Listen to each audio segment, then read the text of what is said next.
কোন এনজাইম কোন ধরনের খাদ্য পরিপাক করে, কোন এনজাইম শর্করা বা কার্বোহাইড্রেট পরিপাক করে, কোন এনজাইম আমিষ বা প্রোটিন পরিপাক করে, কোন এনজাইম লিপিড বা স্নেহজাতীয় খাদ্য পরিপাক করে। এই প্যাটার্নে 3 ধরনের খাদ্যের পরিপাককারী এনজাইমগুলোর নাম থেকে বোর্ড পরীক্ষায়, কলেজের পরীক্ষায়, মেডিকেল বা বিশ্ববিদ্যালয়ের ভর্তি পরীক্ষায় প্রশ্ন আসে। মানব শারীরতত্ত্ব, পরিপাক এবং শোষণ, ডাইজেশন অ্যান্ড অ্যাবজর্পশন, এই অধ্যায়টা খুবই গুরুত্বপূর্ণ।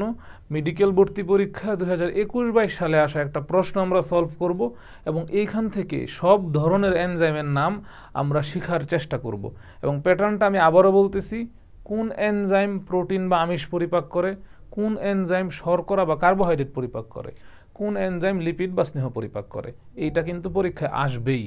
তাহলে এই প্রশ্নটা আমরা দেখি, মেডিকেল ভর্তি পরীক্ষা 2021-22 সেশনের প্রশ্ন। কোন এনজাইম আমিষ পরিপাক করে? আমিষ মানে কি? প্রোটিন। প্রোটিন। এখন কিছু চিট শিট বা টেকনিক আমরা অবলম্বন করতে পারি। প্রোটিন শব্দের শেষে কি আছে? ইন। শব্দের শেষে আছে হচ্ছে ইন। অপশনগুলো যদি আমরা দেখি, lactase, trypsin, amylase, lipase. Protein পরিপাককারী এনজাইমের নামের শেষে সাধারণত ইন থাকে। যেমন পেপসিন। পেপসিন শব্দের শেষে কি আছে? উচ্চারণটা ইন হইতেছে। Pepsin, in. ট্রিপসিন শব্দের শেষে উচ্চারণটা ইন হইতেছে। তো আমরা চাইলে এই টেকনিক দিয়ে মনে রাখতে পারি। ওই টেকনিক দিয়ে আমরা সরাসরি বলে দিতে পারি পেপসিন বা ট্রিপসিন কি করে? প্রোটিন পরিপাক করে। কিন্তু এই টেকনিকের বাইরে গিয়েও আমাদেরকে বেসিক ডেভেলপ করতে হবে। আমাদেরকে বুঝতে হবে কেন এই এনজাইম এটাকে পরিপাক করলো, কেন এই এনজাইম এটাকে পরিপাক করলো না। তো আমরা কিন্তু বলে দিতে পারি আনসারটা হচ্ছে বি, কিন্তু আমাদেরকে বুঝতে হবে এ কেন আনসার হইল না, সি কেন আনসার হইল না, ডি কেন আনসার হইল না। আমরা যদি এনজাইমের নামকরণের নিয়ম দেখি, কোনো এনজাইমকে 3 ভাবে নামকরণ করা যায়। কয় ভাগে? 3 ভাগে। এনজাইম যার উপর কাজ করে বা যাকে ভাঙে তাকে বলি আমরা সাবস্ট্রেট। কি বলি? সাবস্ট্রেট।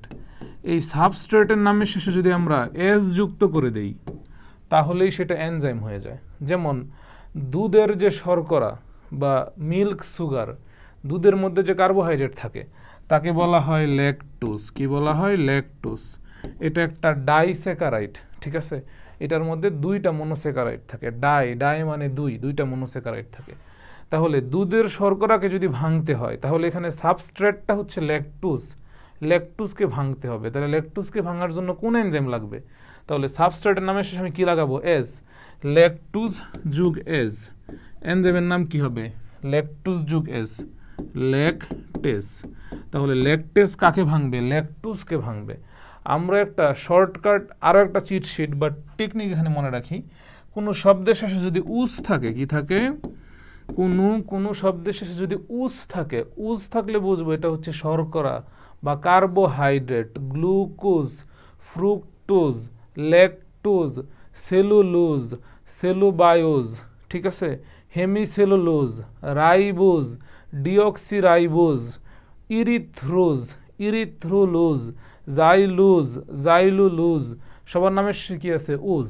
কোনো শব্দের শেষে যদি উস থাকে তাহলে বুঝবো এটা শর্করা। তাহলে ল্যাকটুজ এটা একটা কি? শর্করা। তাহলে ল্যাকটুজকে যে ভাঙবে, ল্যাকটেজ, সেটা শর্করা পরিপাককারী এনজাইম। কিন্তু পরীক্ষায় জানতে চাইছে আমিষ পরিপাকে কে সহায়তা করে। তাহলে ল্যাকটেজ তো আমিষ পরিপাকে সহায়তা করে না।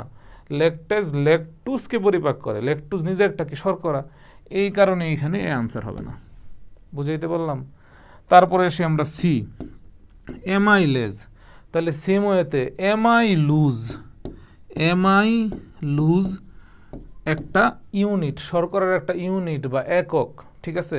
সেই অ্যামাইলুজকে যদি ভাঙতে চাই তাহলে এর নামের শেষে যদি আমরা এজ লাগাই দিই তাহলে অ্যামাইলুজ যুগ এজ, নামটা কি হবে? অ্যামাইলেজ।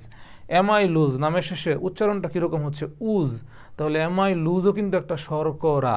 তাহলে অ্যামাইলুজকে ভাঙবে অ্যামাইলুজ যুগ এজ, অ্যামাইলেজ। তাহলে অ্যামাইলেজ তো অ্যামাইলুজ নামক শর্করাকে ভাঙতেছে, কারণ আমরা জানি শর্করার নামের শেষে কী থাকে? উজ থাকে। আমি বুঝাইতে পারতেছি? তাহলে অ্যামাইলেজ অ্যামাইলুজকে ভাঙবে, অ্যামাইলুজকে পরিপাক করবে, কিন্তু অ্যামাইলুজ হচ্ছে শর্করার একটা একক। তাহলে সিওএনসি এখানে আনসার হবে না, কারণ প্রশ্ন জানতে চাইছে আমিষ পরিপাকে সহায়তা করে কে? অ্যামাইলেজ তো আমিষ পরিপাকে সহায়তা করে না।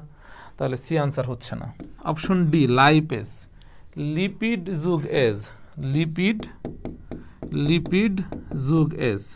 তাহলে এখান থেকে যা যদি আমি আই আর ডিটা বাদ দিয়ে দিই তাহলে LIP লাইপ এস। তাহলে লিপিড যোগ এস, লিপিডকে ভাঙবে লাইপেজ, ঠিক আছে, ভেঙে ফ্যাটি অ্যাসিড এবং গ্লিসারল বানাবে, ঠিক আছে। তাহলে লাইপেজ লিপিডকে পরিপাক করবে বা স্নেহ জাতীয় বা চর্বিকে পরিপাক করবে। তাহলে ডিও আনসার হইতেছে না, বি আনসার।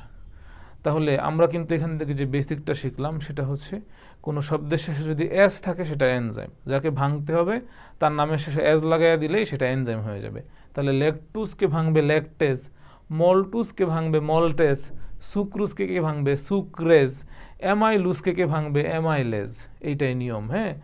আর প্রোটিনেরটা একটু বেসিক দিয়ে বুঝতে হবে। আমরা জানি প্রোটিনকে ভাঙলে কি পাওয়া যায়, অ্যামাইনো অ্যাসিড। কি পাওয়া যায়, অ্যামাইনো অ্যাসিড। তো সাধারণত মুখগহ্বরে কোনো প্রোটিন পরিপাক হয় না। মুখের মধ্যে খাবারটা নেওয়ার পর শর্করার আংশিক পরিপাক হয়ে সেই খাবারটা অন্ননালী দিয়ে গলবিল হয়ে অন্ননালী দিয়ে বা খাদ্যনালী দিয়ে বা ইসোফেগাস দিয়ে পাকস্থলিতে চলে আসে। ইসোফেগাস দিয়ে কোথায় চলে আসে, পাকস্থলিতে চলে আসে। এই পাকস্থলিতে প্রথম প্রোটিন পরিপাক হওয়া শুরু হয়, ঠিক আছে। এই পাকস্থলিতে প্যারাইটাল কোষ বা অক্সিনোটিক কোষ, কি বললাম, প্যারাইটাল কোষ বা অক্সিনোটিক কোষ বলতে একটা কোষ আছে। সেই অক্সিনোটিক কোষ বা প্যারাইটাল কোষ থেকে হাইড্রোক্লোরিক অ্যাসিড ক্ষরণ হয়। তাহলে হাইড্রোক্লোরিক অ্যাসিড কোন কোষ থেকে ক্ষরণ হয়, খুবই ইম্পর্টেন্ট, মেডিকেল ভর্তি পরীক্ষায় আসবে। প্যারাইটাল কোষ, আবার বলেন আমার সাথে সাথে কোন কোষ, প্যারাইটাল কোষ বা অক্সিনোটিক কোষ। কি কোষ, প্যারাইটাল কোষ বা অক্সিনোটিক কোষ। এই কোষ থেকে হাইড্রোক্লোরিক অ্যাসিড ক্ষরণ হয়। এবং এখানে আরও বেশ কিছু ধরনের কোষ থাকে পাকস্থলীর মধ্যে। চিফ কোষ থাকে, প্রধান কোষ বা জাইমোজেনিক কোষ, ঠিক আছে। এই ধরনের বেশ কিছু কোষ থাকে, মিউকাস নেক কোষ, ঠিক আছে। তো সেই কোষগুলা থেকে যে চিফ কোষ বা জাইমোজেনিক কোষ, এই যে কোষগুলো আছে এখান থেকে মেইনলি একটা এনজাইম নিঃসৃত হয় যেটার নাম হচ্ছে পেপসিনোজেন। কি বললাম আমি, পেপসিনোজেন। কোনো শব্দের শেষে যদি জেন থাকে তাহলে আমরা মনে করব সেটা নিষ্ক্রিয়, এবং কোনো শব্দের আগে যদি প্রো থাকে, কি থাকে, শব্দের আগে প্রো এবং শব্দের শেষে যদি জেন থাকে তাহলে পেপসিনোজেন নামের শেষে কি আছে, জেন, তাহলে এটা নিষ্ক্রিয়। প্রো রেনিন নামের আগে কি আছে, প্রো, তাহলে এটা নিষ্ক্রিয়। প্রোপ্লাস্টিড নামের আগে কি আছে, প্রো, তাহলে এটা নিষ্ক্রিয়। ফ্রাইবিনোজেন নামের শেষে কি আছে, জেন, তাহলে এটা কি নিষ্ক্রিয়। তাহলে এই পেপসিনোজেনকে সক্রিয় করতে হবে। এই যে হাইড্রোক্লোরিক অ্যাসিড প্যারাইটাল কোষ বা অক্সিনোটিক কোষ থেকে ক্ষরণ হয়, সেইটা এসে এই পেপসিনোজেনের উপর কাজ করে এই জেনটা তখন বাদ যাবে। তাহলে যে এনজাইমটা এখানে অ্যাক্টিভ হবে বা সক্রিয় হবে সেই এনজাইমটার নাম হচ্ছে পেপসিন। নাম কি, পেপসিন। এই পেপসিন হচ্ছে এই পাকস্থলীর মধ্যে প্রথম প্রোটিন পরিপাক করে। তাহলে কিভাবে আমরা মনে রাখবো, পাকস্থলীর প্রথম অক্ষর প, পাকস্থলীর প্রথম অক্ষর প, প্রোটিনের প্রথম অক্ষর প, পেপসিন বানানোর প্রথম অক্ষর প, প প প, পাকস্থলীতে পরিপাকের প্রথম অক্ষর প, পাকস্থলীতে প্রোটিন পরিপাক করে পেপসিন, পাকস্থলীর প, প্রোটিনের প, পরিপাকের প, পেপসিনের প। তাহলে পেপসিন হচ্ছে একটা কি, প্রোটিন পরিপাককারী এনজাইম, ঠিক আছে। তাহলে এইখান থেকে পরিপাক হয়ে তারপর খাদ্যটা এই যে ক্ষুদ্রান্তের মধ্যে ঢুকবে। ক্ষুদ্রান্তের মধ্যে যে গ্রন্থি থাকবে তার নাম হচ্ছে আন্ত্রিক গ্রন্থি বা ইন্টেস্টিনাল গ্ল্যান্ড। এবং এখানে হচ্ছে এই যে মরিচের মতো একটা অঙ্গ আছে তার নাম অগ্নাশয়।